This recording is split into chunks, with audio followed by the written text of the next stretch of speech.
Hey everybody, this is Silver Spook, and this is the Silver Spook video on Songbird, which is a movie that is an honest movie about the pandemic era that we are still in fact, in case that wasn't apparent.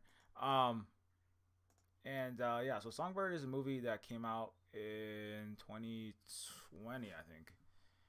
Um, and it's a movie that is not the biggest hit ever. Like not a lot of people. I didn't even hear about it.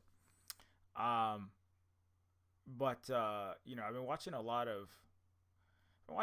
of apocalyptic or post-apocalyptic movies for a variety of reasons. Kind of like for my own sanity. Because we are, we do take all science seriously, here at the Silver Spook, here at Silver Spook, here at Silver Spook Bunker, no, here at Silver Spook Compound, here in Silver Spook Tunnels. We take all of the you know, uh, medical science as well as historical um, evidence into account. And one of those things is like following appropriate precautions when it comes to pandemics, and um, and so this movie is actually directly centered that. It's one of the only movies I've ever seen that actually deals directly with the COVID-19 pandemic. Like there's movies that have illness. Like just as an example, there are off the top of my head, The Glass Onion is a movie where there is a scene where the detective and the group of celebrities and friends of this billionaire dude, they all gather at a port waiting to get onto a boat, and they all are asked to wear a mask in The Glass Onion. I'm just dovetailing off already, but it is what it is. In The Glass Onion masking scene, yeah, so Daniel Craig is wearing a mask, and then you have each character takes a different approach to this. There's Daniel Craig is wearing a mask. Where's the one where each of them is wearing a different level of mask? One of them. Oh, here, yeah, there we go. So Daniel Craig's wearing a mask. The politician lady is wearing he's wearing a full mask. Politician lady's kind of wearing a cloth mask.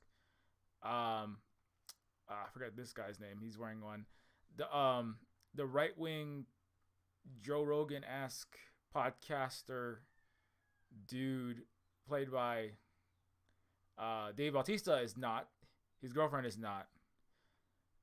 The airheaded celebutante lady is wearing a fishnet over her face, which is like a kind of each of the characters kind of illustrated. Their personality is illustrated by their choices when asked to mask due to the pandemic, right, or to possible illnesses.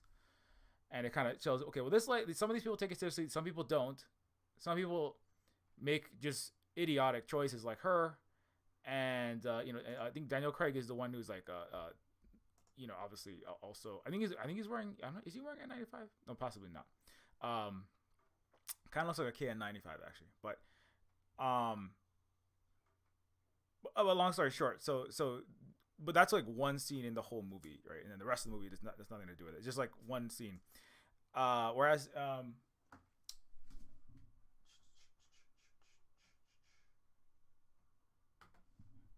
in Songbird, the entire movie revolves around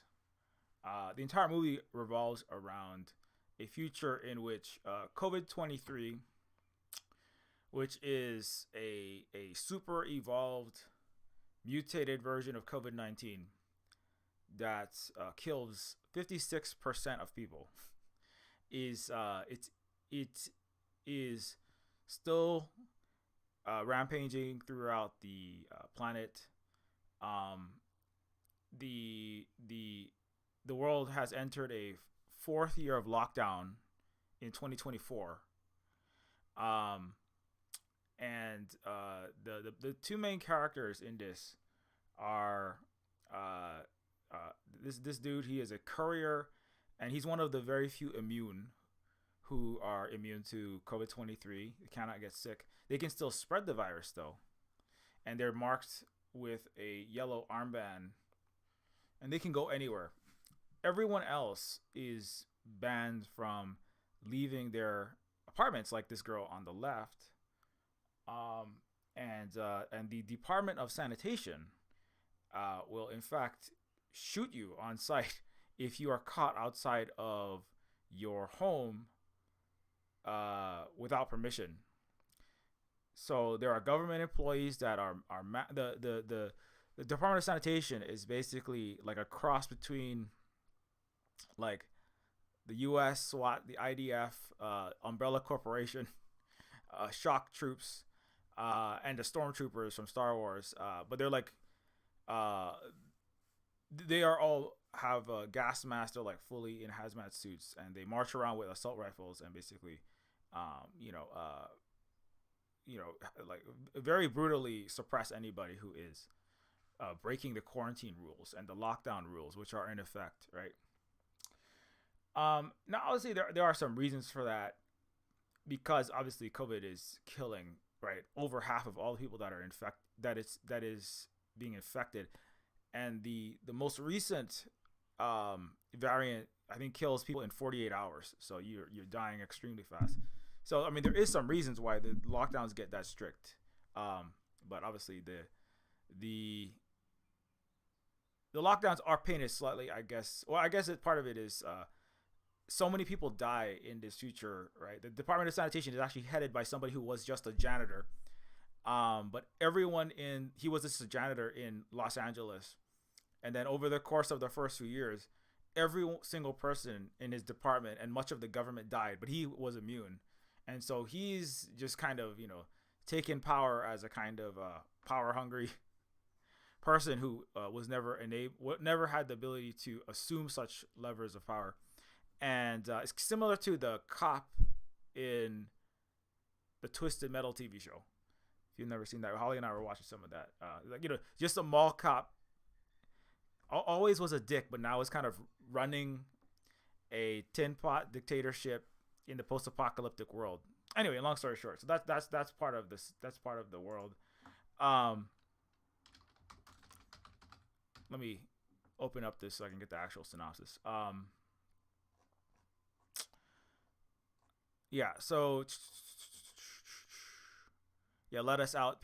There are people who obviously were very upset that they were asked to go into lockdown, as obviously many people were very upset, especially in the West, who were asked to go into lockdown, asked to wear masks, asked to get vaccinations, asked to take precautions so as not to spread the pandemic virus around, keep everyone safe, and keep the hospitals from being overrun, and keep the actually ultimately the economy from being crushed, which the West has failed to do, obviously. And now we are in year 4. So it's very prescient in many ways. I don't think that it meant to be. In 2024, a pandemic ravages the world and its cities, concentering on a handful of people as they navigate the obstacles currently hindering society: disease, martial law, quarantine, and vigilantes. Okay, trying to get the longer synopsis. 4 years of lockdown in LA 2024. COVID-23 has mutated and has a 56% mortality rate. Only a few immune people can leave their homes. Nico is one of the few. That's his name. He's a courier delivering packages on his bike.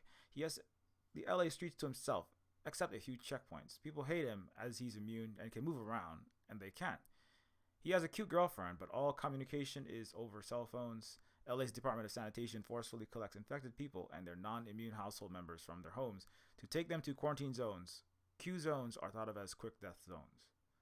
because people just go there and then die. Well, when the when the pandemic is killing 56% of people in like 48 hours, it kind of unfortunately makes a tragic sense. But basically he and it, I didn't even realize this, but actually, Demi Moore is actually one of the characters. And I didn't realize who it was in Songbird.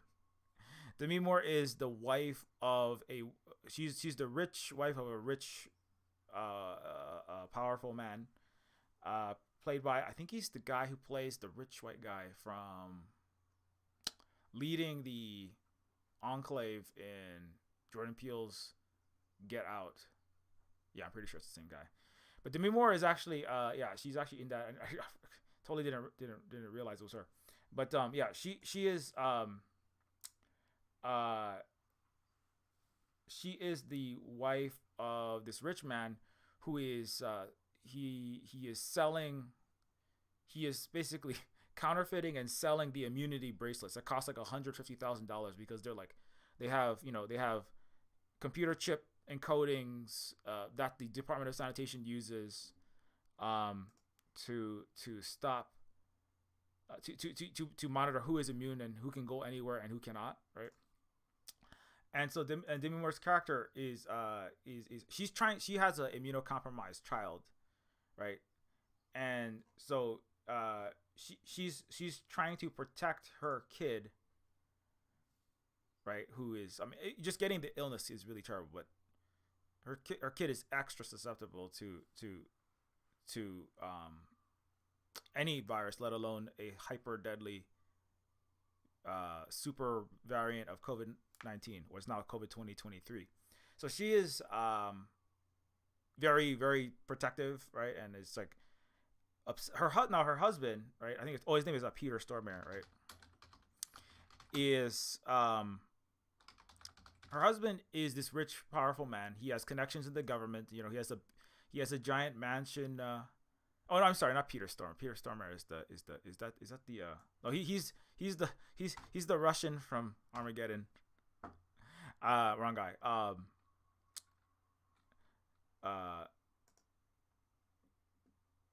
Oh, this guy, yeah. Yeah, this guy. I forgot what his name is. Bradley Whitford. Yeah, there you go. So this guy is the husband, and I'm pretty sure this is the guy from Get Out. Anyways, doesn't matter. This is not IMDb trivia game. But that's usually what I end up playing on my movie streams. So this guy, though, is the husband. He is very wealthy. He has power. He is selling the immunity bracelets for $150,000 a piece. And so the main character, right, whose girlfriend, right, the main character and his cute girlfriend, the girlfriend's family, the grandma gets sick. And her abuela gets sick. She's Hispanic because she breaks the quarantine. She breaks the lockdown. Nobody is allowed to leave their apartment, right? Only the immune and like officially sanctioned workers, right, that are all in their hazmat suits. Nobody is allowed to leave. It's 4 years of being in your room, right? Now, of course, that's difficult to get. People get cabin fever psychologically, socially, environmentally. It's a difficult situation, but like it's what needs to happen. And it's actually what I like about this is that like a lot of times the movies, obviously Glass Onion shows a little bit about that. There's a movie, right, Station 11. Station 11 is a movie that deals with a pandemic happens, right? Post-apocalyptic dystopian fiction, but it mostly Station 11 also kind of just sidesteps it by saying, well, like most post-apocalyptic movies, like most zombie apocalypses, like most virus apocalypses. I mean, I talked about 12 Monkeys, right? On this stream, I talked about Resident Evil on this channel. Where's my 12 Monkeys one? That was my last pandemic related. The Cassandra Life Amongst Pathology. And I like 12 Monkeys because it is a post-apocalyptic movie that resonates with our experiences as people who take that follow the medical science and take the reality of the world that we're in, which is one that's being impacted by mass disabling, mass killing, airborne, unprecedented, contagious as chicken pox pathogens, right?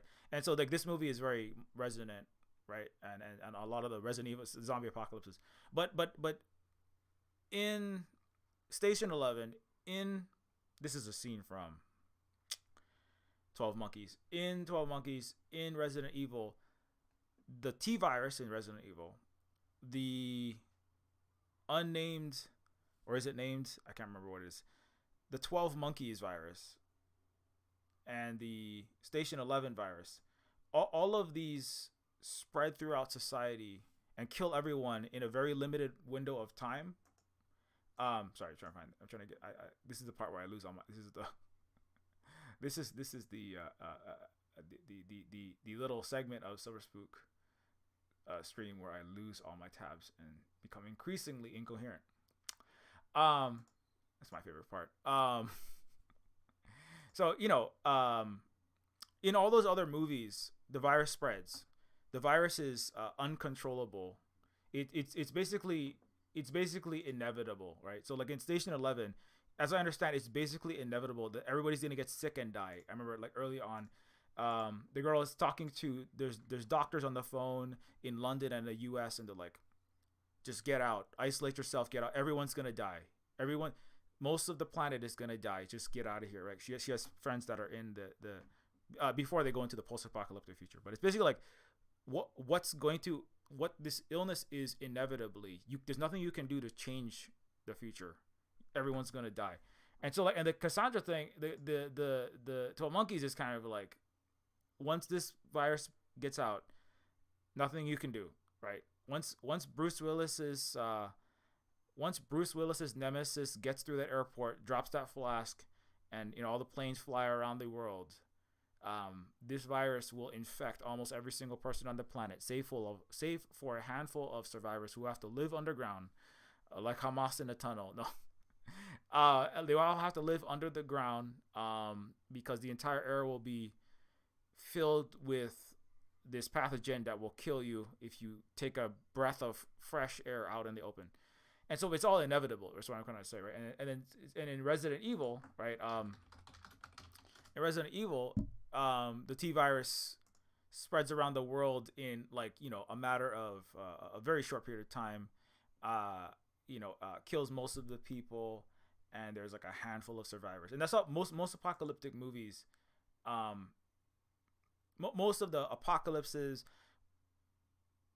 virus-driven end of the worlds, and most apocalypses in general, they're either post-apocalyptic, they're pre-apocalyptic, trying to prevent the apocalypse, right? Usually involving, like in Armageddon, speaking of Bruce Willis, the U.S. military, a plucky American, and Western fossil fuel companies.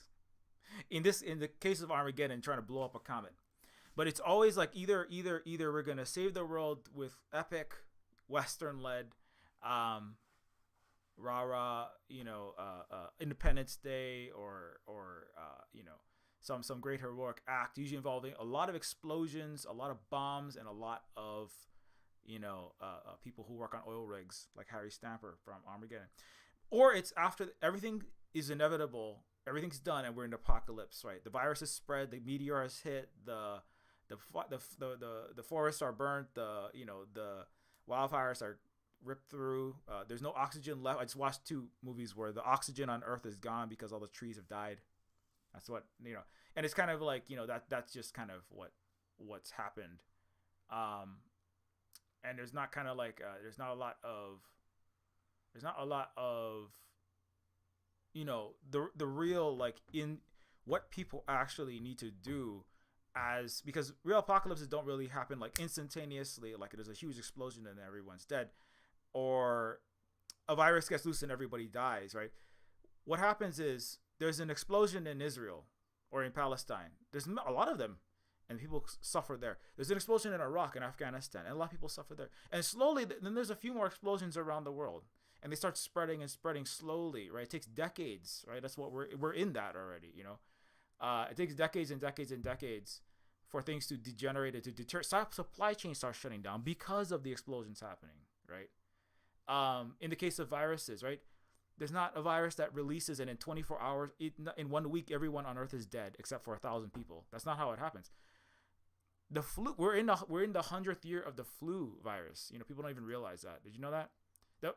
There's a new scientific study that actually shows that the we're in the 100th year of the flu pandemic, right? And in fact, the heart attacks, right, that soared in the mid 20th century, right? Heart attacks, heart disease, is due to the 1918 virus, where people, especially in utero, right? So we're talking about unborn fetuses, people who were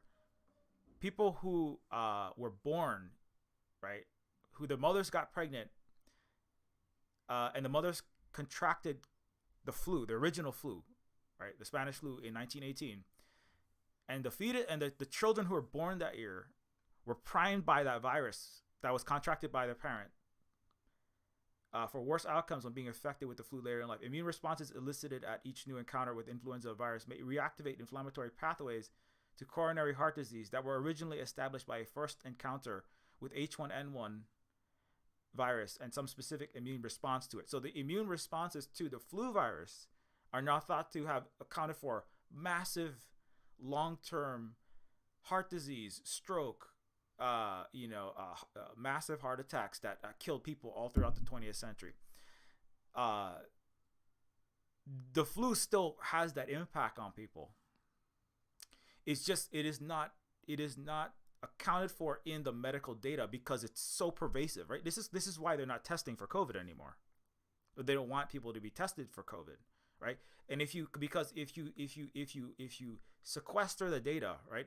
If you tamp down on the data, if you don't check the sewage, wastewater levels of the SARS viruses, right?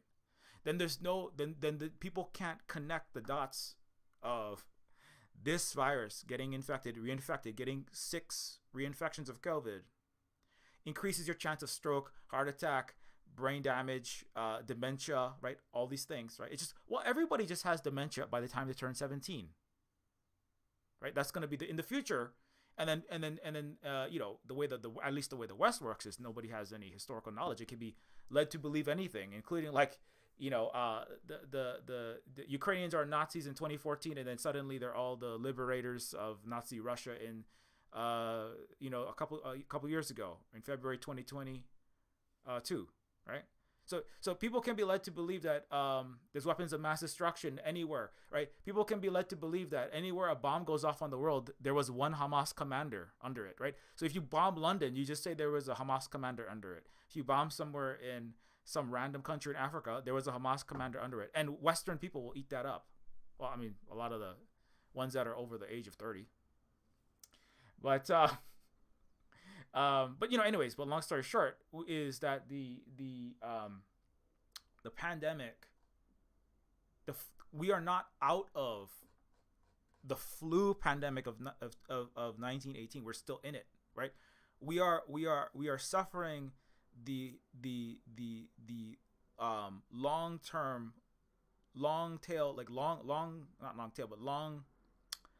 long trajectory unaccounted for, collectively suppressed by the business and governments of certainly the capitalist colonialist world, and people are just suffering and dying from that, unaware, right? And it doesn't kill everybody. Like the flu and its long-term immune response damage to your blood vessels and your heart and your brain, it doesn't immediately kill everyone, right? By the time they turn like 25, so it's deemed acceptable, right? It's like smoking didn't kill everyone who smoked within a week, right? So it's deemed, but smoking is a long-term horrible damage to billions of people that have smoked and are now dead. And so similarly, and COVID is much worse than the flu for many reasons, right? But it's also being normalized, right? And the impact, and now of course COVID is not the worst pandemic that could come out. There's much worse possible viruses that could be out there, right? Well, the point is that like it takes a long the actual point is that the actual process of the pandemic, the actual process of viral, among other kinds of apocalypses, they take longer periods of time.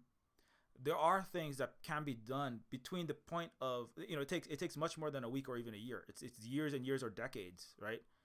And by the time the apocalypse has played itself out, people think that the new post-apocalypse is normal, or a lot of people do, right? Now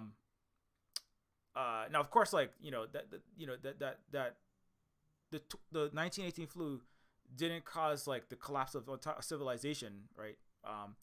But the way in which societies collapse, when they do really collapse, it's very much people looking away from, like if you look at places like that, places in the global south usually that are made to collapse by the global north for imperialism and money reasons, and hegemony reasons, those places that collapse, they don't just all get wiped out, right? It's not like Argentina just suddenly is a hellscape. India, like Sri Lanka had a really terrible failure in the governmental failures. With the exception of when the U.S. comes in and carpet bombs you into the Stone Age, I guess that's the one real exception, is when a Western power comes and just bombs you. But even there, like life doesn't just totally stop, right? People resist, right? People, whether that's in Vietnam, whether that's in Cambodia, whether that's in Iraq, right? Now in Palestine, people resist, people survive, people pull together, people do whatever they can. They fight back against the problem, being the disease of Western imperialism in the case of several of those wars I just mentioned, and genocides that I just mentioned. And also in the case of viruses, people don't just all die and then it's inevitable, right? People make choices, right? People make choices individually, collectively, in business and government, as movements, in groups, in families, in workplaces. People make choices how to deal with that slow motion institute apocalypse, right? Do you mask? Do you take a vaccine, right? Families were cut in half because of that, right? There were people, brothers through dishes, brothers through like Thanksgiving, kitchenware at sisters, and parents and husbands and wives split. Obviously there were already pre-existing, domestic abuse problems in many households, and then many women left their abusive husbands who were now at home with them, emotionally, physically, battering, etc. their spouses. And many women were. I was over this before, but now I am taking concrete action to get out of this. But then also people would split just because one person would say, I don't want to be going to that Thanksgiving dinner. I don't want to go to that concert. I want us to wear masks because let's stay safe, right? Or I want to take a vaccine. And then the husband would say, the vaccine has Bill Gates's microchips in it. We don't know. It's an experimental drug. Remember this, right? The vaccines never worked because look at this Joe Rogan evidence that I researched independently. And so what we should take is hydroxychloroquine, so I'm not getting a vaccine. We need to social distance, and we're not going to go to any parties where people are not masking. And then the other partner says, well, I want to go and see my cousin and my niece and my friends at the Christmas party. I want to go to the Christmas party, right? I mean, we've had this happen, and we're like, no, well, we aren't. And so then you'll have, roommates get into fights, parents and children get into fights, right? People split in half. All this heartache and stuff happening, but that is the slow motion apocalypse severing all of society, like not all at once in 1 week, right? Ripping civilization to pieces, but like, a day, a week, a tense conversation, right? A breakup, right? Each dinner conversation is one small crack in the society that's as it's slowly unraveling. And some people are unraveling and other people are raveling, right? Some people are realizing, oh my God, I had a deadbeat loser boyfriend or husband who was always a dick. And in fact, I'm not going to be going out with him anymore. In fact, I'm going to leave him and I'm going to go be single. Or I'm going to go be with this group of queer people. I'm going to be platonic roommates with this other woman, and we just raise our kids together because I can't be with that person anymore because I spent so much extra time with him during the lockdown, right? Or just like, I cannot tolerate, just as an example, this plays out in Songbird, like I cannot tolerate my husband, because in this scene, coming back to the movie, right, Demi Moore's character is, as I said, right, she's the wife of this rich, powerful man. He's like in the Orange County mansion, right, with like 56 rooms, indoor racquetball court, 2 swimming pools, right, 3 swimming pools, one for when it's cold, the sauna for when you want to get hot, and then the empty swimming pool for when you don't feel like swimming, as de Tocqueville once said. Anyways, and so Demi Moore's character is trying to protect her immunocompromised child. Her rich douchebag husband is sneaking out of the house, right? He's sneaking out of the house to ostensibly to make money to support their lifestyle and to support the family, right? He's like, I have to go out there, right, and sell these bracelets. You have to go out and sell the immunity bracelets for people who want to have the freedom to leave their lockdown, right? This yellow bracelet, right? And many things are happening. So this guy is making money during the pandemic, endangering everyone. Because if people who are not immune are out, that's endangering people, right? If people are just wandering around, the rich have the privilege to leave their household, right? Let me see if I can get that. I don't know if I'll be able to get a picture of that. The rich, yeah, this is the guy's house, right? So this is where the dude lives. So the rich are able to live in these fancy, beautiful houses, and they have their ability to buy their freedom, right? This is like the billionaires and the millionaires who flew to COVID resorts in Hawaii. In fact, that they could be isolated with 3 degrees of separation. None of all their staff were tested. Today, the richest and most powerful people, Biden and Bill Gates, they all have staff who are tested like 3 times a day with the best, rapid antigen or the PCR, the most effective COVID test, right? And they have UV light, they have multiple layers of HEPA filters constantly in their rooms and in their airplanes and in their offices. So they are all insured that of the absolute minimum exposure to COVID-19, right? They all have the best healthcare. They have the best information up to date on what is happening with COVID. Everyone else doesn't have access to that. A lot of people just have the raw sewage of lies from the governments who work for the billionaire class that don't tell them the risks of COVID until it's too late, like everything else. And so anyway, long story short, so the rich, so the economic the way that the disease and the pandemic hits the poor versus the rich and is illustrated as well. And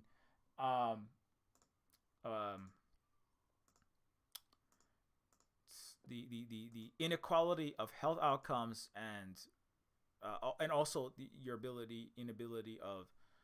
your inequality of health outcomes and inequality of access to healthcare is also illustrated. Anyway, long story. Come back to this though. So Demi Moore's character is trying to protect her immunocompromised kid. this guy is going out. Her husband is going out selling the bracelets. He says it's to protect the kid, but in fact, what he's doing is he's actually cheating on his wife. He's going to see a stripper. He's going to see a what is the character's name? It's played by the girl who plays the daughter of Athena in the movie, the movie about Percy Jackson, Perseus, right? Yeah. So this character. So yeah. So this character. Yeah. So she is a masking. She came to LA to make it big in the music, or at least try to, right, become a singer and an actress and a triple threat or whatever. I forget exactly. I think she was originally promised to have a career in music, right, in Los Angeles by some guy. The guy turns out to be a dick. The pandemic happens and she's kind of stuck in her room, right? And she's stuck in her room, and she is playing guitar to an audience of people on Twitch, digitally singing for her supper, basically, like hoping that people will, I guess she had a little hit. She had a little micro hit right before the lockdown happened in 2020 that hasn't lifted, and so she's kind of like playing one of her old songs, and a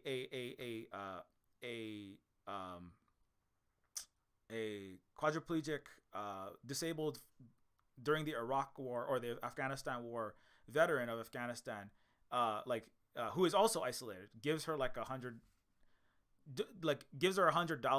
while she's singing, doing this live stream, right?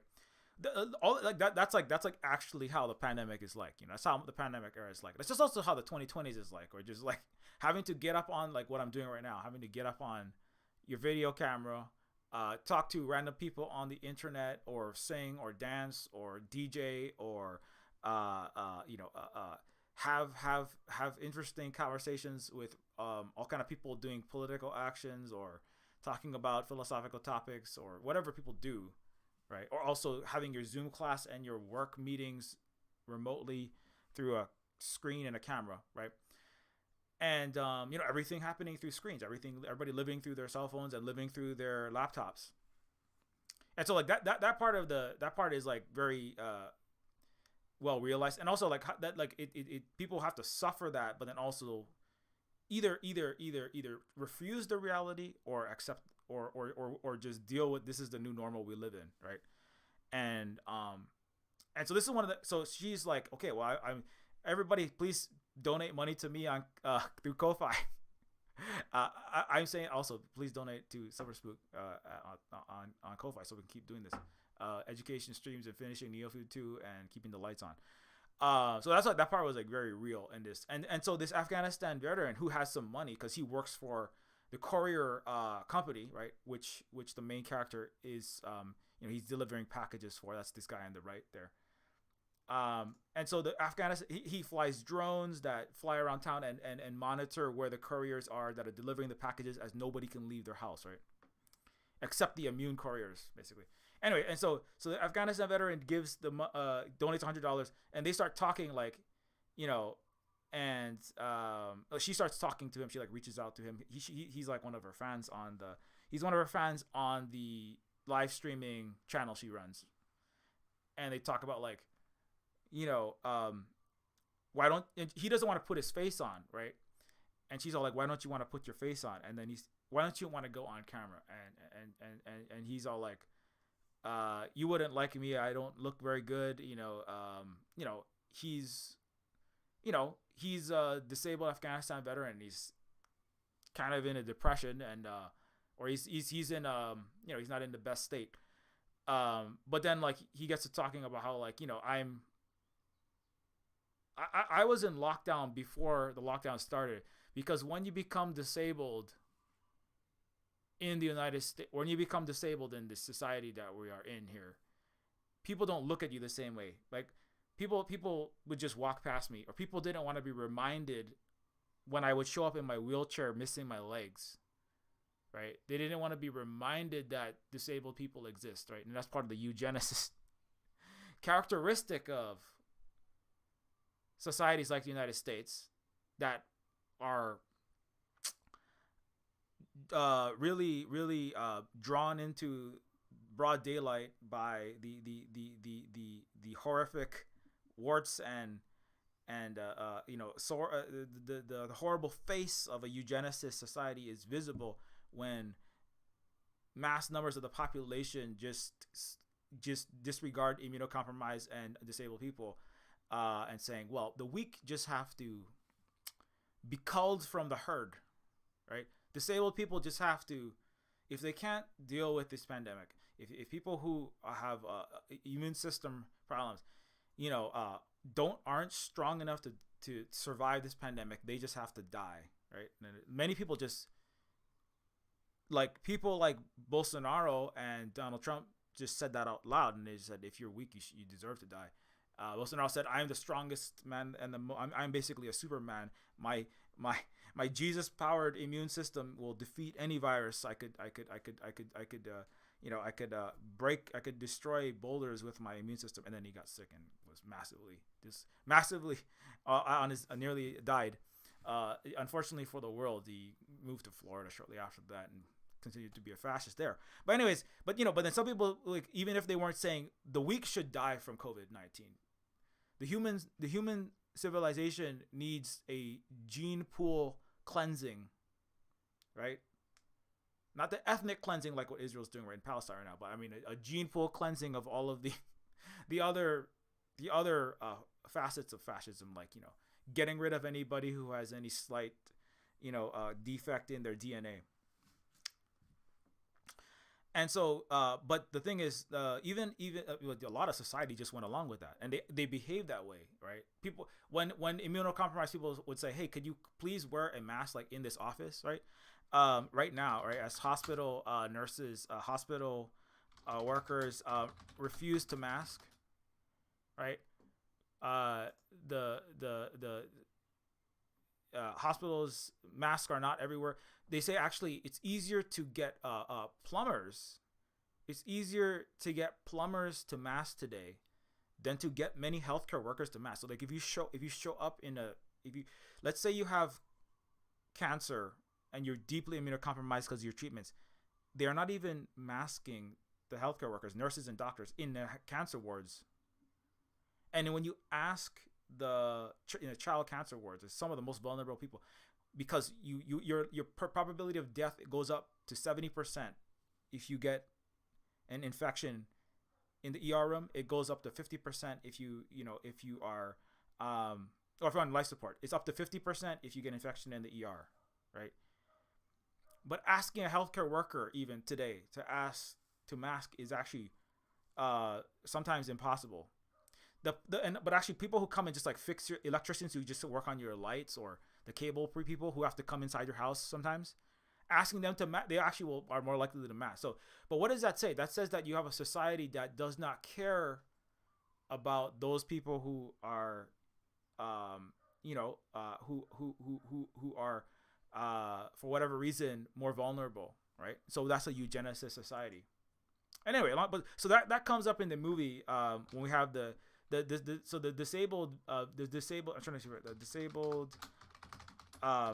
disabled veteran in Songbird, right, is kind of an illustration of that aspect of it. Not shit. Okay. I'm not gonna be able to find it, but anyway, coming back. So and he's like, and so people just have disregarded me. People didn't want to talk to me. I was already in COVID isolation, right? He says, before the pandemic even started. I was always on lockdown because I after coming back from Afghanistan, nobody wanted to see me. Nobody wanted to talk to me. People pretended like I wasn't there because I had lost my legs and I was ugly to them.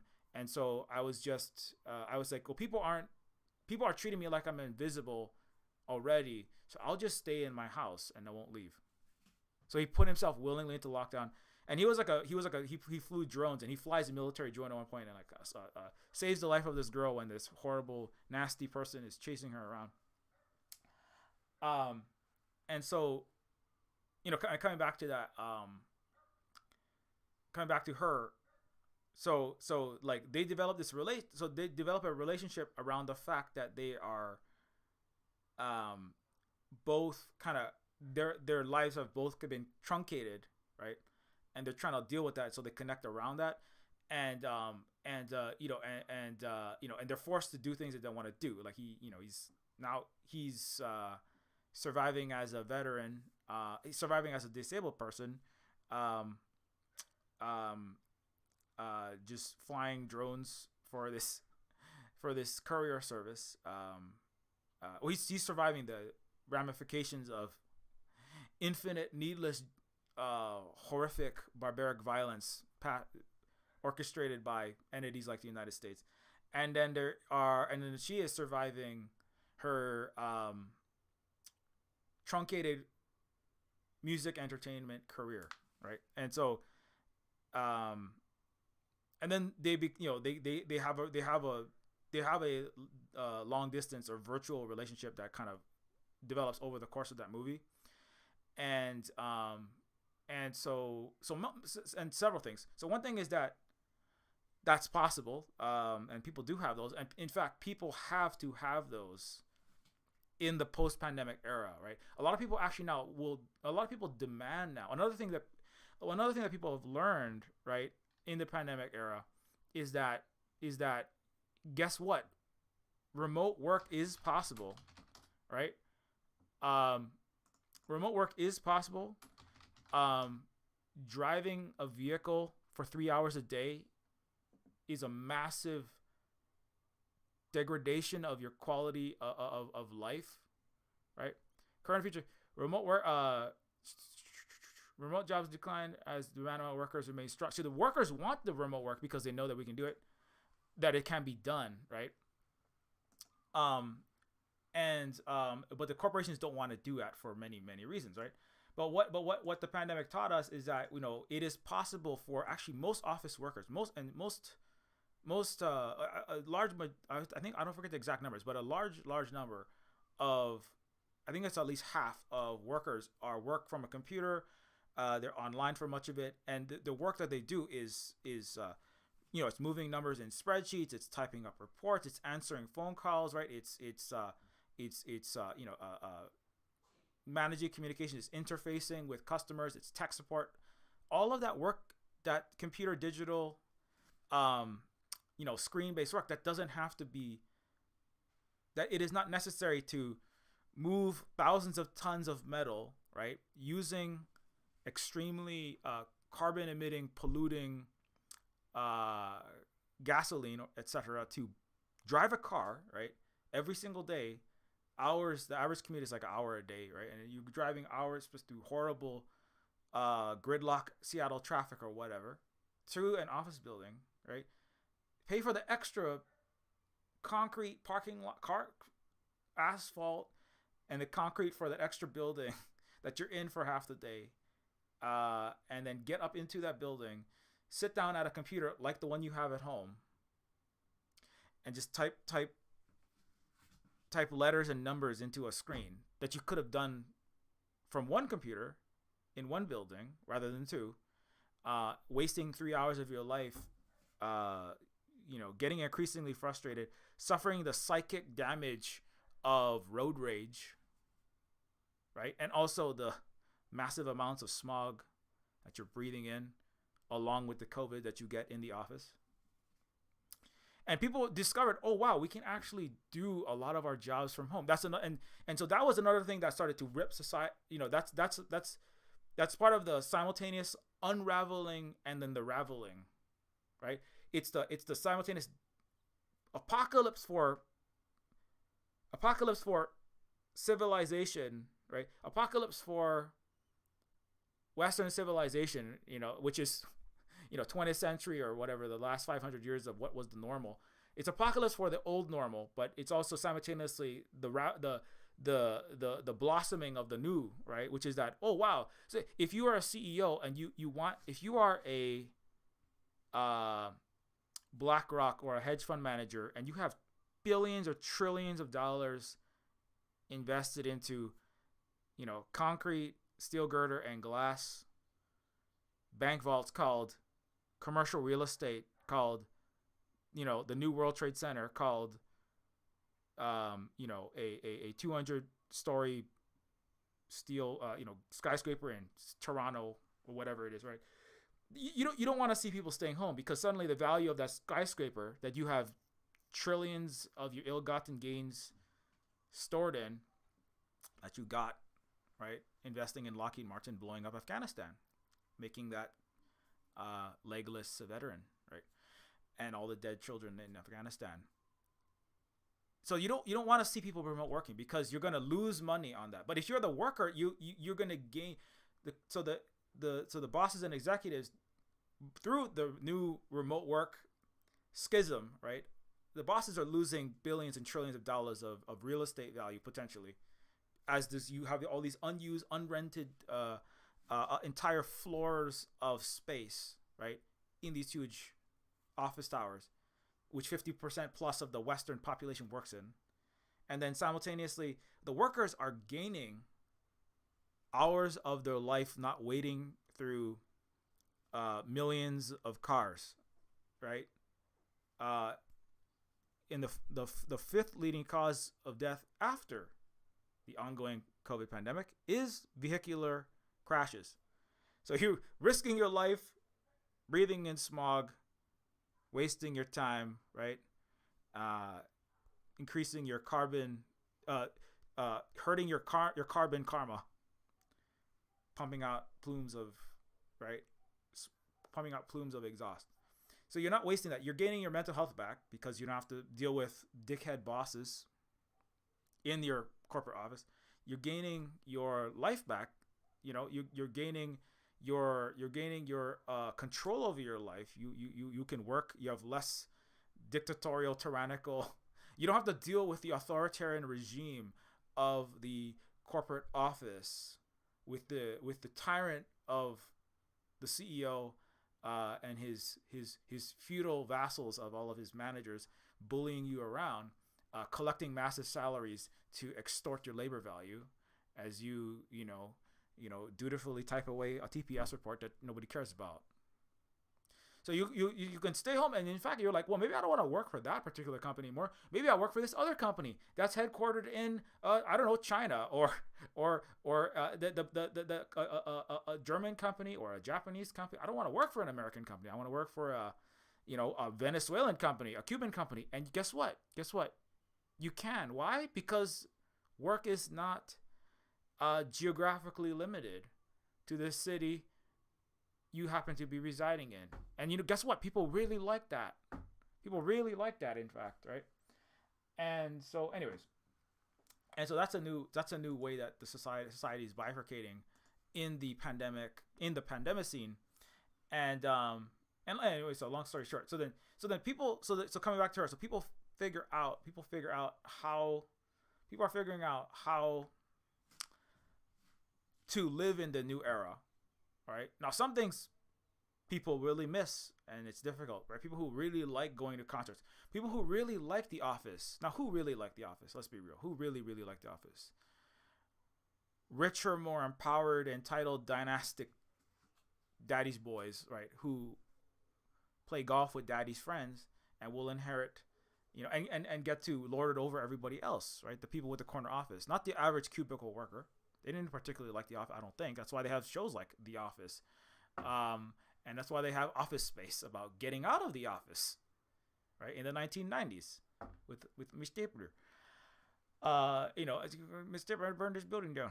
Why does people burn building? Why is it going postal, right? Going against the office is because a lot of what happens in office is soul sucking, soul sucking, writing useless emails, kissing the behinds of overpaid losers, right? Kind of like husbands in the household, who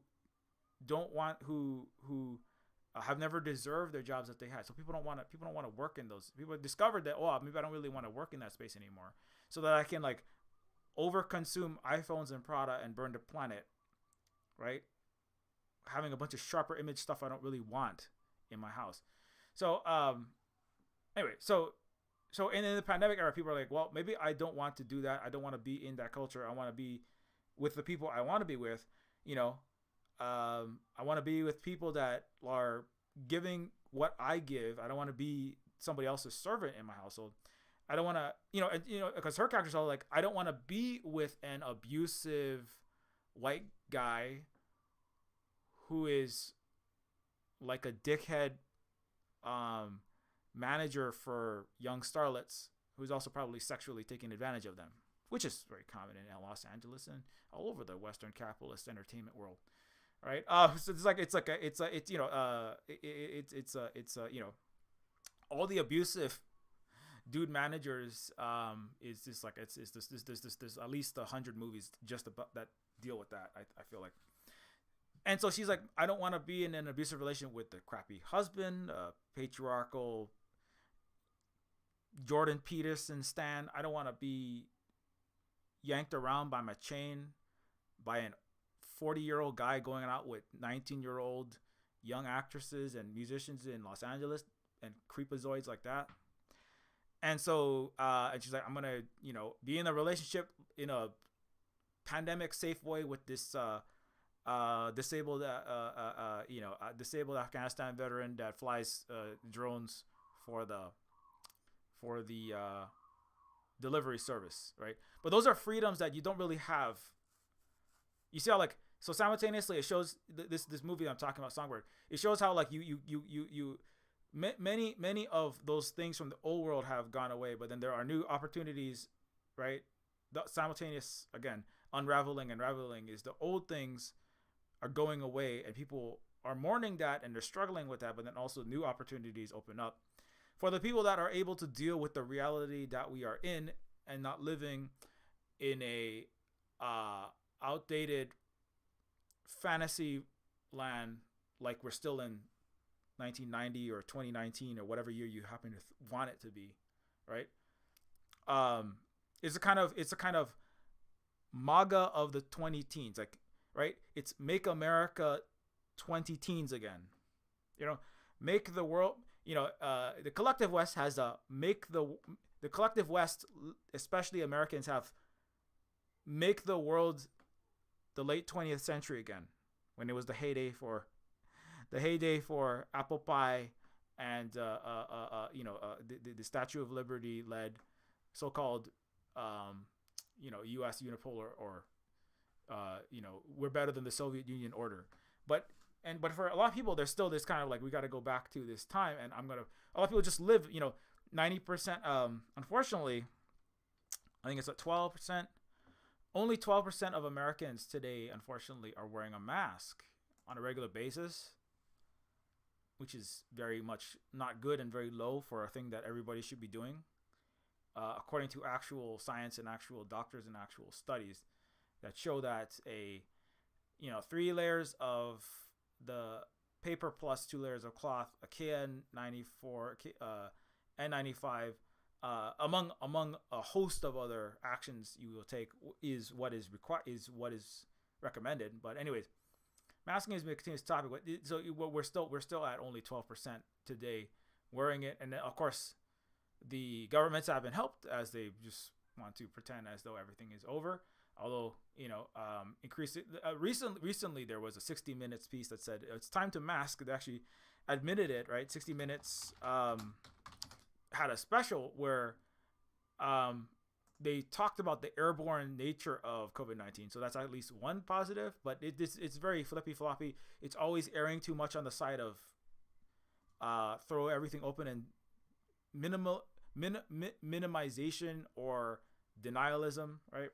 And then only when things get really bad, right? Like when hospitals are about to be overrun, right? And the next round of nurses and doctors all quit. That's one reason why a lot of nurses and doctors don't wear masks now, is because all of the highly qualified, highly serious, actually understood the medical science, the nurses and doctors, they quit in 2021 and 2022, right? They got burned out by their abusive underfunding, undersupport, lack of clarity, lack of leadership, lack of everything.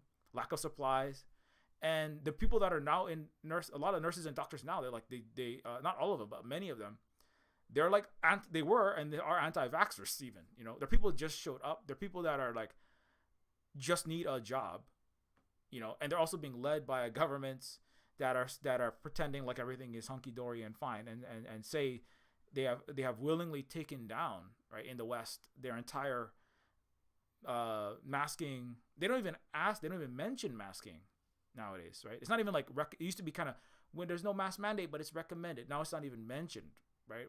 Because they're what, you know, it's anyway. So let's move on from that though. And so the pandemic scene. So those are some of the factors that are going into this. And so to kind of finish up on this character, so the thing that I like about the Songbird movie is that the main characters, the characters that are viewed as doing the right thing, the characters that are painted in the best light are those characters that take the pandemic seriously and do the harder but necessary thing over the long term and for the collective of following the actual precautions, right? So like the sympathetic characters, right? So even the like, and so just as an example, this character, right? She is getting into a long distance in-person relationship for that time being because that's what needs to happen so that people don't get sick, right? And now you could be like, well, I'm not sick and this other person's not sick, so I'm going to go out and, you know, but when you do that, when you go out and you increase your risk, you increase the risk for everyone else getting the pandemic as you increase the number of transmission points, right? So and so the people that take the pandemic seriously are the most sympathetic characters in this movie, whereas like it's not the case in a lot of movies, right? A lot of people got upset at this movie. Actually, they said it is insensitive to people who have died from COVID. Like I don't see how that, it doesn't. People have falsely claimed that, oh, Songbird shows everyone, you know, just mountains of people dying from COVID. No, it doesn't show that. It shows there's a quarantine. There's I don't even remember like a pile of bodies. I don't remember people like just dying everywhere. People get sick, but nobody actually like dies on screen from COVID-19 or COVID-23 in this case. So, but there's a lot of projection because there's a lot of guilt in, right, the other 88% of society that are living with their own sins. You know, sorry to bring Catholicism into it, but I was just listening to Madonna's Like a Prayer, so you will forgive me. So I mean, people are feeling. People who get upset when they see someone wearing a mask, like Holly and I, and the kids, we always wear masks everywhere we go. None of us have gotten a flu. Oh, this actually helps because if we don't get flu, the flu actually contributes to your heart attack, stroke, and heart disease risk, as scientists are now discovering way too late. So, but we haven't got a flu, we haven't got a cold, we haven't got a sore throat, we haven't gotten a stomach bug, we haven't gotten a strep or any kind of illness that is spread from people. We have gotten some allergies, yeah, but that's you know, just you know, when we're in our household and there's some, you know, plants around that are doing their plant sex as they do with their pistons and their stamens and their pollen. But I mean, no human to human spread illnesses. We have gotten none, including COVID for 4 years, right? People get upset though when we wear the mask, right? Because only 12% of people wear it. The 88% are upset because they know that they are guilty inside on some level of taking their own personal desire for immediate gratification at a concert in person because it's not comfortable to wear that mask or whatever. And they don't like to be reminded that there have been 4 years of mass death and disability for millions and ultimately billions of people because everybody's impacted. And they don't want to be reminded that they participated on the wrong side of history when they see someone wearing a mask. And that's why they get upset and they say, you know, those don't even work anyway. You know that you're just, you know, you're going to cause, you know, you're gonna smother yourself and you're gonna asphyxiate on that mask. Your oxygen to your brain is low. They say they're gonna, you know, I just read somewhere that you don't know wearing that doesn't even work, right? Or they just get mad, right? Why are you getting mad? You're getting mad in the same way that an abusive boyfriend who gets called out on cheating, or somebody who is called out on, hey, why did you not tell me you were gonna take the car and disappear for a day, and then you come back and go, well, blah blah blah blah, you're bad, right? So but that's the reaction of the majority of the population because they are all guilty, right? And they don't know how to deal with that except to lash out at people. That's just a normal infantile Western reaction. But anyways, so let's come back to this. So the pandemic, and so the character who is so the characters who take it seriously are not denigrated. They're like these people are doing the right thing even though it's difficult, right? They do some heroic self-sacrifice for the obviously for their own health, but also for the greater collective good and health as well. So anyways, yeah, okay, so coming back to what's her face? Okay, this is the second round of Silver Spook has too many millions of tabs. I have more tabs open than the CIA monitoring all the Palestinian protesters right now. I got more than the FBI and the IDF trying to track down people and asking them if they condemn Hamas. It's very difficult to play this game. Demi Moore's character in this show, coming back to her, so she's upset at her husband. That's why she's pulling a gun, because he is actually cheating on his wife with the younger song girl. Well, he's going to her, and actually she's trying to make some money legitimately by doing.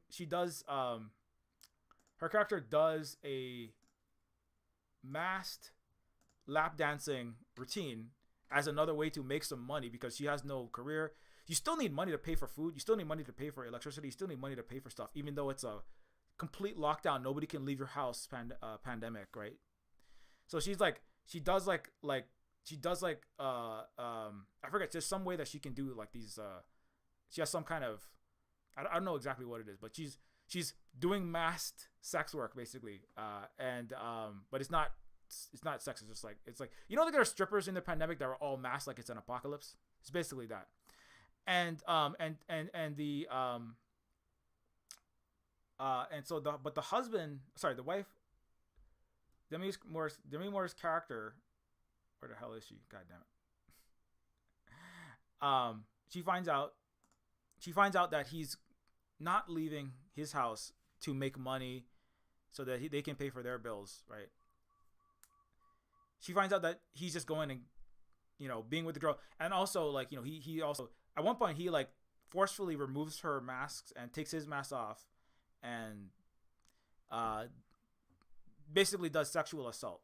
So he's a really not good, he's a really shitty person, obviously. And then but Demi Moore's character is she's the wife of this rich man, right, who's running off in the middle of the day. She's like, I'm not upset even that I'm not even upset that you're out there cheating. You're upset that you're out there having sex. I'm upset that you go out there and then you bring back the virus. You bring back the virus and our child is immunocompromised. That's really what she's mad about, right? She's like, you go out there, you come back in, and every time you do that, you're risking our child getting sick and dying. That's what I really am upset about. And also he's jeopardizing their entire deal. She also has things that she's done. She's obviously married to this guy and has all of the money, so she's got her own. She has her own bad decisions that she's made. But also it's kind of but that what breaks it is where he goes out again and it comes back and because he's going out doing these events, it jeopardizes their whole entire business on top of the child, and then she pulls the gun on him, right?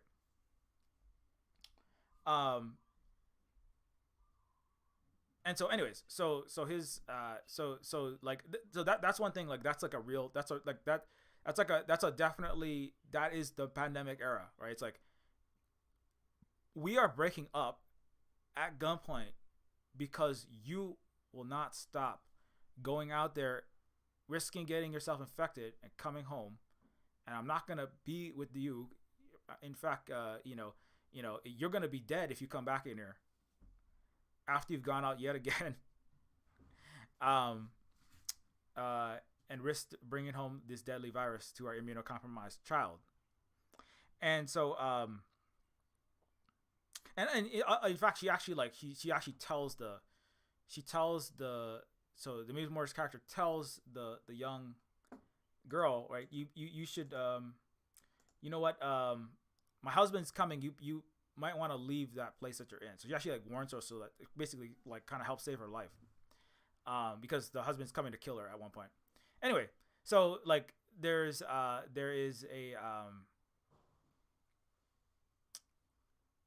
there's a lot going on, but a lot of the actual drama revolves around people, right? Making the real choices that people have had to make. I mean, obviously, not everybody who has a kid in the pandemic, or not everybody who has immunocompromised people, or who has immunocompromised loved ones, has had to pull out a gun and say, "I don't want to be," we're done because you keep going out and possibly getting us sick for no reason, right? You keep going to these parties that you're contracting COVID that you're bringing at home, right? That not everybody is in that situation, but everybody has to deal with that. Everybody has to deal with some level of that, right? Now, if everyone in your household is like, well, we don't care let's let it rip. We don't care. We don't even believe in the pandemic. It's just a little cold, right? Now, if everybody is doing that, then it's like, it's not going to cause that much tension. Now, it's going to get everybody sick, and it's not good, but it's not going to cause that tension in the household. But for a lot of people, it does, and it has, right? And in fact, actually, they say that actually a lot of the major split for the last couple of years has been like, there's even books by Naomi Klein called like the what is it called, like the Mirror World, where half the world lives in an alternate reality where, this complete anti-vax reality, right? It's actually a major split between the parties, right? Not that there's any real major split, but that's a major split between the populations, right? Where you can't even talk across that divide a lot of the time, right? Weirdly, in the last 6 months, that has kind of narrowed slightly, as the Democrats have joined Republicans, or the liberals have joined conservatives in COVID denialism. That has narrowed a little bit, right? Now, but if you're on the other side of that, if you're like, well, I don't like, if you're like Holly and myself and the 12%, the 1 out of 10 people who still take COVID seriously, which is, it sucks that, right? Then you're like, then you're even more ostracized, because even the majority of people don't want to do anything. Our majority of people are just in complete denial now, or near complete denial. And so, and so that's why it's like, it's very resonant for us, and resonant for myself as well. So, is there anything else I want to talk about? So it's 12. So I'm trying to get out of here in a quicker time. Yeah, and so the like those. So the other thing I wanted to say was, and so the main two characters in Songbird, these two.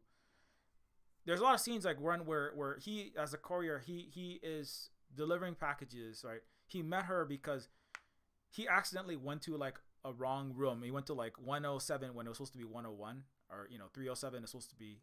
He was supposed to be delivering a UPS package full of food and Oreos or whatever he was delivering, because everything, you can't leave your house, right? And so he's delivering the package into this exchange tube that's like looks like a science fictional, I guess this is a science fiction movie. It looks like a sci-fi device that you put a box on one side, it blasts the contents with UV light, and on the other side, like inside the room, you can take out your completely sanitized package. So they have this whole system so that basically everyone in their apartment is in like an airlock. It's like everyone's house and everyone's apartment is a hazmat underground science laboratory where because it's an airborne 56% death rate virus, right? So everybody's super cautious about it. So she takes the package out and like she's like yelling at him through the door like, hey, you're going to the wrong room. You're supposed to deliver the package here. And they've had a through the door or through the screen relationship, right? Speaking to the social distancing and the physical touch shortage, let's say, that the pandemic has caused. And so people who are like, lack the physical face-to-face and touch connection, which is a real thing that has happened, right? I'm not denying that is a loss, and it does cause emotional and psychological distress and problems to people. I'm not saying that's not, but that's part of the pandemic scene, right? That Muslims are not gonna, they don't really deal with that. They just like sidestep it, pretend like COVID's not here, right? All the Marvel movies, every Hollywood movie that comes out in the 2020s, right? Whether that's Multiverse of Madness, the Spider-Man movies, the Teenage Mutant Ninja Turtles, every romantic comedy, every TV show that just acts like it's 2019, those are all complicit in criminal COVID denialism, let's say, and enabling people to live in a deluded past that really never really existed, but to pretend like they're living in the 20-teens when they should be living in the 2020s, right? And so this is like the only movie that I've seen. I haven't seen every movie that has ever come out on Hulu, Netflix, Disney, et cetera, et cetera. But I mean, I haven't, it's like I there's not, there's some that have some mentions of disease, mentions of pandemic, like I said, Glass Onion. But this is the only one that actually like deals with it, or at least tries to deal with it, like head on. You know what I'm saying? And so that like that so he and his girlfriend have been living through this door, or he takes a phone and they don't go to movies. They don't go to the mall. There's no mall. So they don't go anywhere. He has a phone and he puts it like inside of this. His parents wanted him to be a lawyer. He was studying to be a paralegal. The pandemic hit and that was over. Now he was a courier because he's immune and he can't drive. He can ride a bike and move packages around like a Tour de France UPS, right? And so, but he all these buildings are empty because most of the world's population have died from this horrible super COVID. And he's like in a lawyer's office, and he's like, look, my mom would be so proud. I've got a fax machine, I've got my own desk, and now I'm in this lawyer's office. I've got this whole office tower. I got this whole floor of this office tower to myself. And he's watching movies on a projection on the wall of this lawyer's office, and then he puts his phone behind him and pretends like it's a theater when his girlfriend is watching. His remote long distance girlfriend is watching this movie with him on the screen. And like that like people watching movies together but not physically in the same place, that's living in the 2020s. Like that, everybody's doing that. Watch parties and watching somebody else's stream while they're watching a video. Like this is stuff that is part of what it is like to live in this time period. And then they're like at the door, like they can't open that door. If they can't open that door, and they haven't opened that door, they haven't physically touched each other for 4 years. They've only talked, through the soundpiece. They've only talked through the phone, and he's put a package in a box, and the box comes out the other side. Or she can put like a letter for him, or put like a homemade, she can put like a homemade cinnamon Mexican chocolate heart for Valentine's Day in the box, and he can take that out, right? But they can't physically touch, and they haven't physically touched, right? Actually, I guess Holly and I were long distance for multiple years before we were married, so I guess we also, well, we haven't been in full lockdown, but we're slightly more prepared for this because of many reasons, I suppose. Anyways, okay, so there's that part of it where like it shows like the difficulties of being in a romantic relationship also, and then but also like unable to break the rules. But both of the characters are very sympathetic throughout the whole movie. Again, right, coming back to that. but neither of them ever, as much as they want to embrace each other and hug and kiss and do other things that romantic and non-ace couples do, they can't physically touch each other, right? And well, I mean, in a literal, thermodynamic sense, they're capable of doing that. Although I guess if you're feeling extra science nerdy about it, then the atoms never physically completely touch because of the weak and strong this nuclear forces. Anyways, so but they never want to actually they never break any of the rules, right? No leaving your apartment, no contact with other physical contact with people unless you're you are immune, then you can contact other immune people, I think, something like that.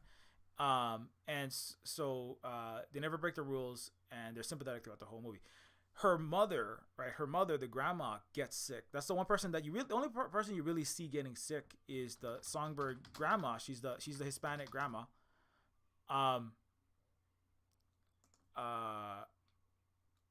Wait, Songbird grandma in the movie, not the elderly grandma gets infected. Yeah.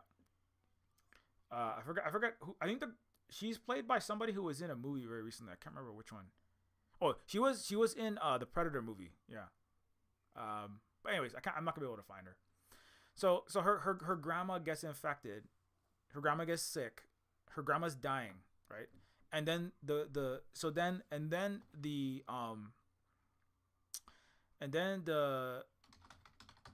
Peter Stormare, right, and the Department of Sanitation come by, right? And they come for the grandma. They come because the Department of Sanitation find out every day you wake up and you have to put your face to this phone advanced interface that can tell whether you're sick or not, right? Like they have those temperature checks. There's a lot of devices to tell whether you have an illness. I believe in this movie there's it scans your brain, and part of COVID-23, this new ultra COVID, like, causes dark spots inside your brain, and it actually does like a mini MRI scan of your brain, and it can tell whether you have this virus from that, right? Because there's temperature checks that when you go to doctor's office, you just like walk up and there'd be a mandatory just checks to see if you are actually have a fever or not. And so anyway, every day you wake up and you have to see if you have you have to put your face to this device. If you don't do it, you get in trouble with the Department of Sanitation, and then people in hazmat suits with assault rifles will come to your door. And Peter Stormer, he's the head of this department, and he shows up in their apartment complex because there's been an outbreak of COVID-23, and then you find out that the grandma had left her apartment and visited the neighbors, right? So it was actually her grandma that broke the rules because her grandma couldn't put up with her grandma couldn't deal or failed to deal with not seeing other people, right, to prevent the spread of the disease. So she went and visited the neighbors. COVID was going throughout this building. The grandma contracted COVID, and now everyone is in danger, right? And the grandma's like, no, stay away from me, stay away from me. But the daughter is like, she's like, she's trying to save the grandma, but of course she's in the same apartment with her sick grandma with airborne super COVID. These people come, and so that's why the boyfriend is like, I gotta get you out of here. He's trying to get her a $150,000 immunity bracelet, like a fraudulent, yellow computer chip bracelet that says she's immune, so that they can both escape. Because if you're not immune, you can't go anywhere. So but anyway, so long story short, so the grandma does die, or is taken, gets taken off by the. I think she actually dies. Yeah, she does actually die. There's like one person dies of the illness. I mean, come on, it's like one person. It's not like there's mountains of bodies. People are saying like it's so traumatizing because there's like millions of dead COVID patients, and it's so triggering for me and my family that died from COVID. And it's like, that's not what happens. It's just like one person gets sick. The grandma gets sick. The grandma dies, and so it's kind of like, but it's like she gets sick because she broke the procedures, right? So it's kind of like maybe grandma, if grandma hadn't broken the procedures, the thing also is that if somebody in your apartment gets sick, if somebody in your household gets sick in this future, everyone in the apartment, sick or not, have to go to quarantine zone, which is basically where you die. You go there to die fast. And so the grandma has jeopardized her own daughter's life by going out and visiting. So you see it like, so that again, it's kind of like the people who are not taking the pandemic and the precautions seriously are consistently painted in an appropriate light. Let's put it that way. You know, their reputations are accurately reflected. You know, not that they're canceled, not that they're attacked, not that they're smeared, or they're being witch hunted, like what Johnny Depp and lots of terrible people. Israel's claiming that everyone is coming for them because they're committing they're not committing genocide, they're just doing defense. This is just this is the barbarian Western way. But the people that are actually all these claims, oh, the lockdowns are tyrannical, injustice, hurting my freedom. The freedom of what? Wealthy white guys to do whatever they want and get away with abuse of everyone else. Like, who were for all the open up and the lockdown is not the vulnerable people that are actually suffering tyrannical, oppressive abuse, like Black, brown, indigenous people, women, queer people. It's mostly people who have all the freedom, but they're for the first time asked to wear a mask or take a simple, proven device called vaccines for centuries that have actually existed for a long time. And all of a sudden, right? You're stealing my freedoms, right? Says the white golf, club owner, or Jimmy Buffett restaurant owner, or and then they got on trucker convoys flying American flags, and don't tread on me, snakes, all over the place. And the thing is, the United States and Canada and the West responded to European governments. The European governments and Americans and Canadians responded to the right wing, disproportionately very privileged individuals and their infantile demands. It's kind of like the U.S. giving Israel all it wants, like some kind of psychotic, spoiled child, right? That's currently committing ongoing genocide. But this is just how the West operates. And so in the movie, it's like, well, no, actually, those people that do whatever they want and believe that their freedoms are being suppressed, because they're asked to take the precautions and actions necessary to protect everyone from deadly, horrible pandemics. Those people that are taking the precautions are the heroic peoples, are the people that care about other people and ultimately the freedom of people to, live. And the people who are on the other side of that are kind of shown to deem their own selfish wants and desires as more important than everyone else around them, right? And so that's anyway. So long story short, so that's one of the things one of the aspects of the movie that I liked a lot, because it actually reveals those things in a whole variety of different ways, right? And so the couple, they never touch, they follow all the rules. The grandma doesn't follow the rules, and jeopardizes everybody. And I won't tell you what happens at the very end, but basically, a lot of people die. Well, a lot of people have already died from the COVID-23 virus, but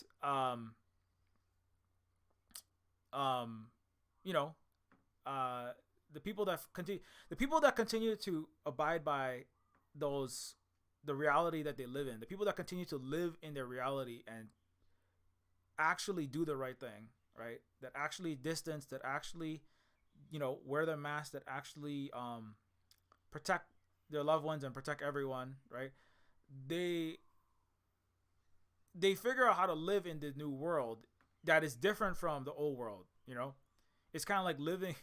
It's like figuring out how to, after the Spanish flu, there were many new things that people started to do, right? That it was a different world, right? That's something that That's something that people don't realize, that actually before the Spanish flu, there was a time when nobody washed hands at all, right? There's a time when people there was a time where people didn't wash hands. There's a time where people didn't sanitize any of their equipment and the knives and the scalpels and the needles in hospitals, right? There's a time when many precautions that didn't exist suddenly existed, but they were after a lot of times very horrible, difficult eras, right? Kind of like the one we're living in. I'm trying to find that one.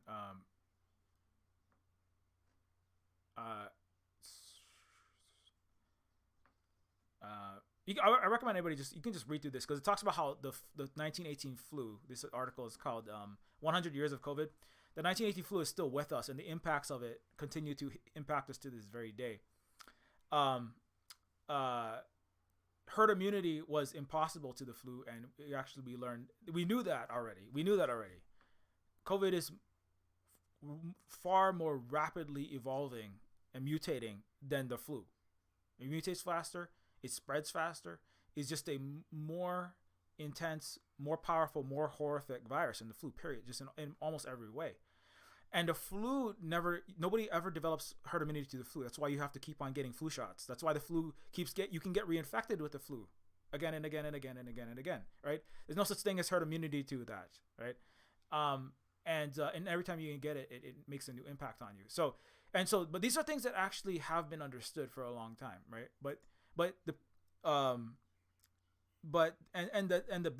And things that were not understood before the flu were understood after the flu, and society made changes, right? Society started masking during the flu, right? You've seen those, right? In the 1918 flu masking posters, right? This stuff is not new. This has been with us this whole time, right? These are actual posters from 1918, right?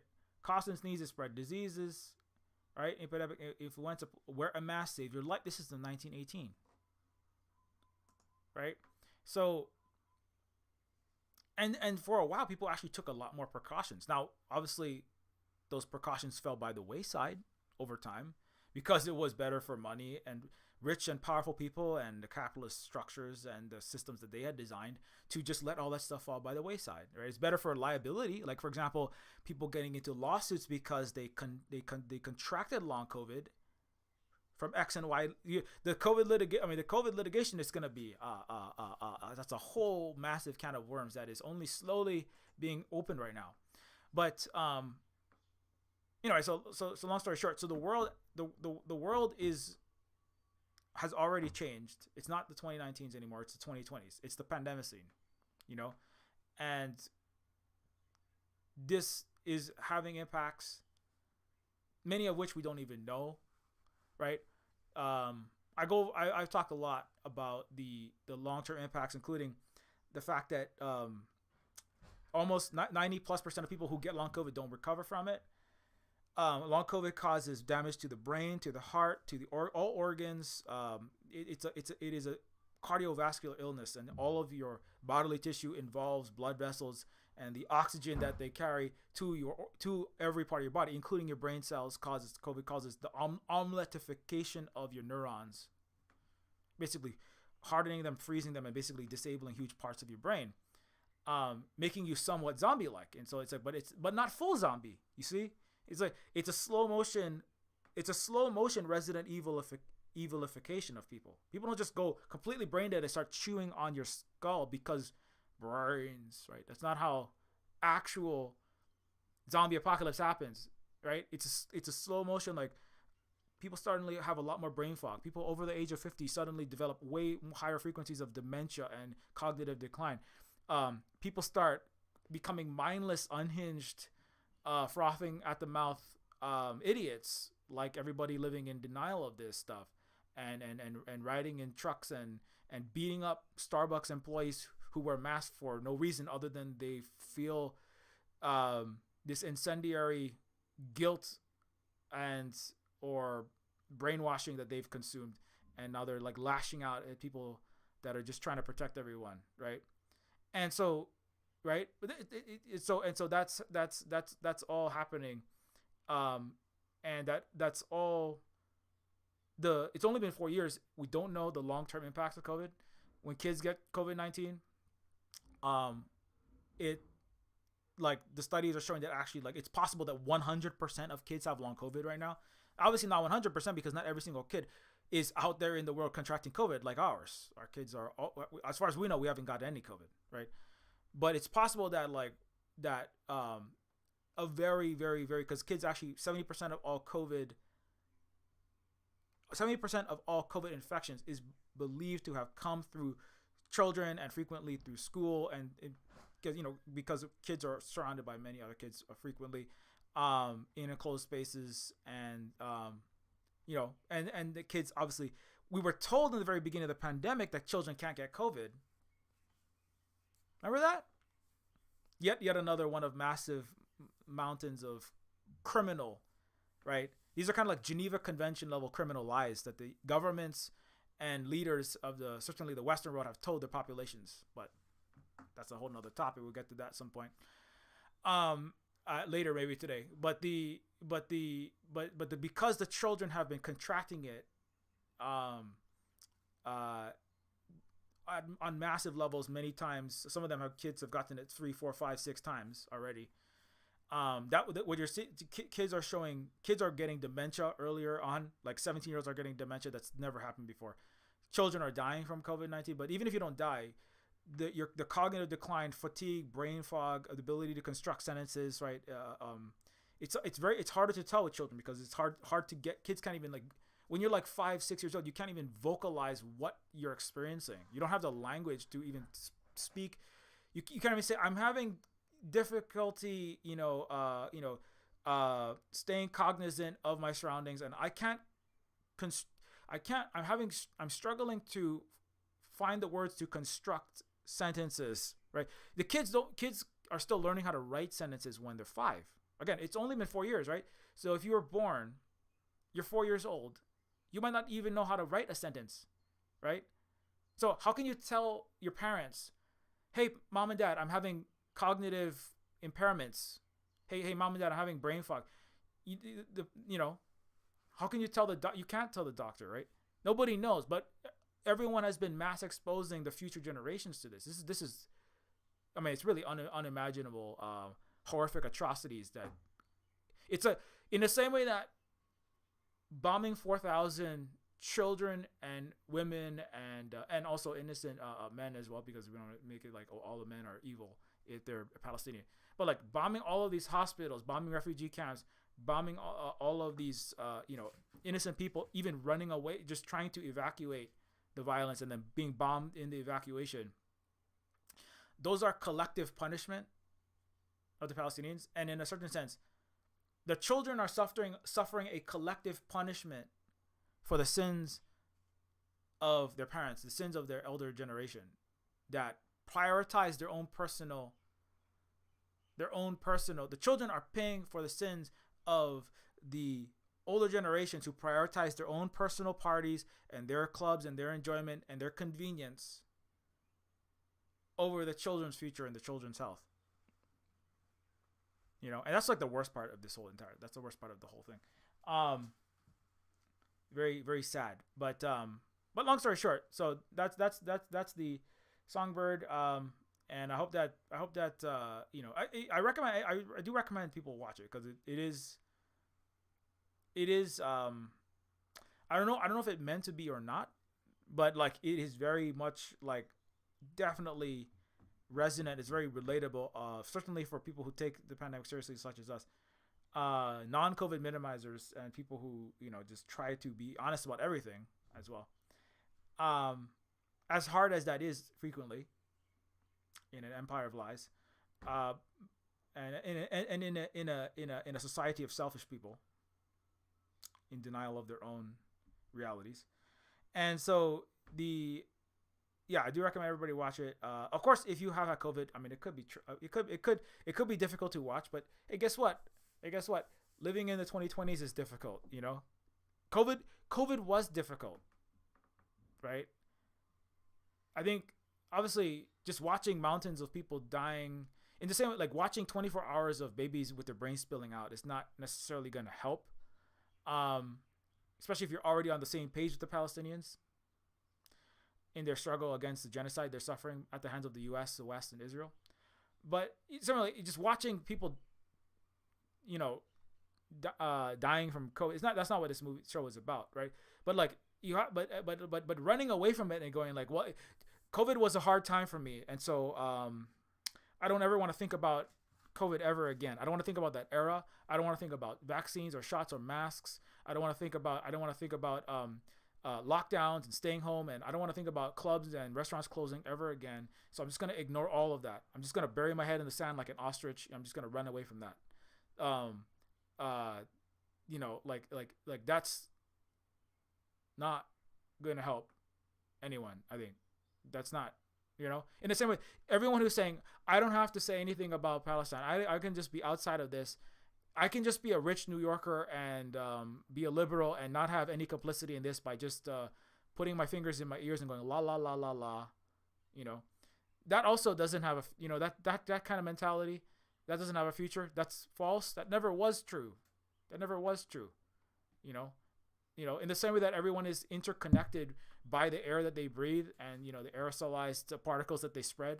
Everyone is also interconnected in the societies and the economics and the politics and all of the supply chains and all of the imperial tentacles that suck the wealth and the blood and the resources out of countries in the Middle East and elsewhere for people in the wealthier countries. You can never be disconnected from that. No matter how much you look the other way. No matter how much, you are part of the human system and also other systems, including ecosystems, and to pretend that you aren't is it is criminal ignorance in many ways. It is criminal voluntary ignorance, right? It is that's why privilege, it's colonial privilege, the privilege to choose to remain ignorant of and oblivious to the real sufferings and the real problems in the world which benefit you. If you're black or you're brown or you're Palestinian, for certain, your family, your community, your people are directly impacted by this, and you don't have that privilege, right? If you're immunocompromised, you don't have the luxury of pretending like COVID doesn't exist, right? You don't have that luxury, right? If you're a child on the cancer ward and the doctors and nurses are showing up with no mask, you don't have the luxury to be, well, I don't think it works. Like your life literally depends on it. If you care about your children, you don't have the luxury to be like, well, that's why a lot of people who are taking it pandemic seriously, right, are like the Demi Moore character, because they're like, well, and I lost her again. They're like, I don't have the luxury of pretending like this doesn't exist because I have an immunocompromised child. If I want my child to survive, I have to face the reality.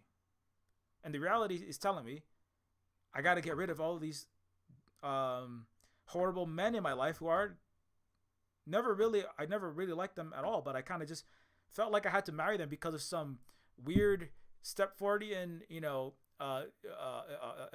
Western patriarchal societal pressure to get married to a man as a woman. And now I think I'm going to have to get rid of this trash. Because there's the society that I ostensibly was supposed to be fitting into has already collapsed.